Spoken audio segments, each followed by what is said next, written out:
Assalamualaikum warahmatullahi wabarakatuh. Perkenalkan, nama saya Aurel Aprilanta Yuwana Putri dengan NIM 25515030301111026.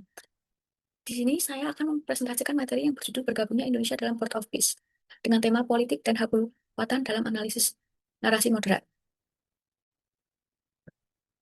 Di sini saya akan menjelaskan mengapa kasus ini penting. Keputusan Indonesia bergabung dengan Port of Peace memunculkan perdebatan luas di ruang publik dan digital. Isu ini menyentuh identitas nasional, konsistensi kebijakan luar negeri, dan nilai keadilan yang selama ini dijunjung tinggi. Di sini ada 3 alasan mengapa kasus ini penting. Yang pertama, ada sensitivitas posisi Indonesia. Yang kedua, perang tafsir digital. Dan yang ketiga, ada sentuhan identitas nasional. Setelah itu, di sini saya akan menjelaskan tentang landasan konseptual. Di landasan konseptual ini, kita ada 2 contoh, yaitu yang pertama, fikih siasih, dan yang kedua, hubulatan. Fikih siasih sendiri merupakan cabang ilmu yang membahas politik dan tata kelola negara berdasarkan prinsip syariat mencangkup kebijakan pimpinan, hubungan internasional, hingga pengambilan keputusan strategis. Nah, di kedua ini ada hubulatan. Hubulatan ini mendorong kita untuk menjadikan Indonesia bangsa yang bermartabat dan berperan dalam perdamaian dunia sejalan dengan Undang-Undang Dasar 1945 sehingga menjadi kewajiban sekaligus untuk ibadah. Setelah itu, di sini ada Board of Peace.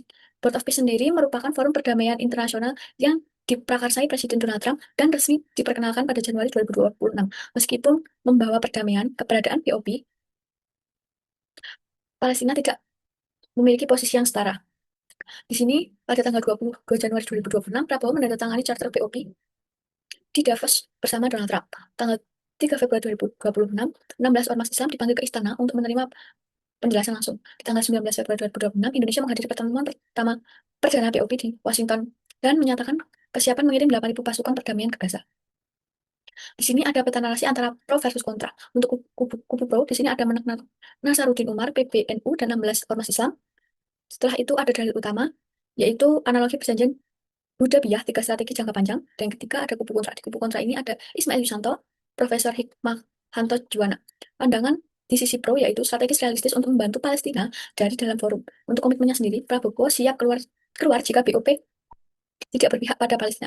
Untuk pandangan di kontra, ini dinilai melegitimasi dominasi dan tidak melibatkan Palestina secara setara. Untuk dalil di kontra ini, surat Al-Mutahanah dan kritik Qiyas yang tidak sebanding.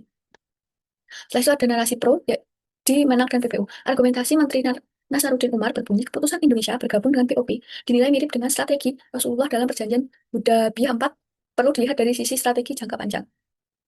Langkah realistis yang diambil adalah PBNU menilai keikutsertaan Indonesia di POP sebagai langkah realistis karena belum ada forum internasional lain yang lebih konkret dalam membahas perdamaian Gaza. Suara Muslim dapat memperjuangkan kepentingan dari dalam dan tidak ada alternatif diplomatik efektif yang saat ini. Saya itu di narasi kontra, yaitu ada ulama dan akademis. Yang pertama ada Ustadz Ismail Yusanto yang mm, yang bilang bahwa BOP berpotensi menjadi alat dominasi global yang dibungkus narasi perdamaian. Otoritas terlalu terpusat pada kekuatan besar dunia dan berpotensi membuka jalan intervensi terhadap negara Muslim.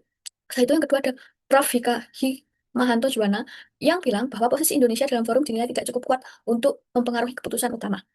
Dan yang ketiga ini ada kesimpulan kontra. Jadi kesimpulannya ini harapannya bahwa Indonesia dapat mengubah arah kebijakan BOP dari dalam dinilai sulit diwujudkan secara nyata mengingat ketimpangan posisi yang ada. Setelah itu di dalil Al-Quran yaitu 2 ayat utama menjadi rujukan dalam perdebatan ini, memberikan landasan tabayun dan kriteria pergaulan dengan pihak lain dalam konteks diplomasi internasional. Di sini yang pertama ada surat Al-Hujurat ayat 6 yang artinya jika datang kepadamu orang fasik membawa berita, periksalah dengan teliti. Landasan wajib tabayun ini untuk memverifikasi klaim dan narasi sebelum tersebarnya di media sosial. Setelah itu di dalil Al-Quran yang kedua ada surat Al-Mutahanah ayat 8 yaitu membolehkan hubungan yang adil dan baik dengan pihak yang tidak mengurangi umat Islam menjadi landasan kubu pro untuk mendukung keterlibatan politik. Setelah itu yang ketiga, surat Al-Mutahanah ayat 6 yang berbunyi yang artinya menjadikan sekutu pihak yang memusuhi dan menzolimi umat Islam menjadi argumen kubu kontra yang mempertanyakan kehadiran Israel dalam PBO. Pada kesimpulannya, yang pertama itu ada wasatiyah dan tabayun, yaitu hindari ekstrim, utamakan verifikasi dan prinsip. Setelah itu kedua ada kawal kepentingan Palestina, yaitu tadi komitmen konkret dan posisi setara Palestina. Yang ketiga, nilai konstitusi dan syariat, yaitu setiap kebijakan luar negeri wajib mempertimbangkan keadilan dan kemanusiaan. Yang terakhir ada hubungan sejati, yaitu menjaga Indonesia tetap berpihak dalam nilai kebenaran dan keadilan di perang dunia. Sekian dari saya. Wassalamualaikum warahmatullahi wabarakatuh.